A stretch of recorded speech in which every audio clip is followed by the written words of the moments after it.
ल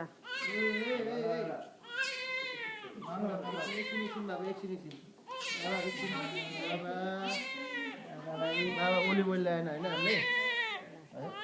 olive oil ल्याएन होइन कोठामा ओलिभ ओइल छ एउटा निलो बट्टामा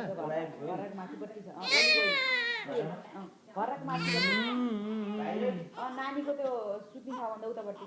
बाहिरै छ बोतलमा छ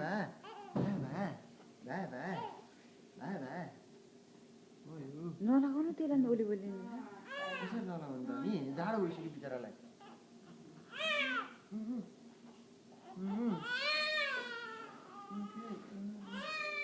कति ठुलो बच्चा हेर नि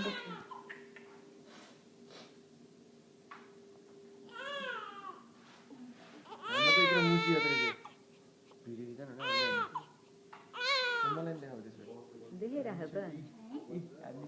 हामी छोरी हेर बाबा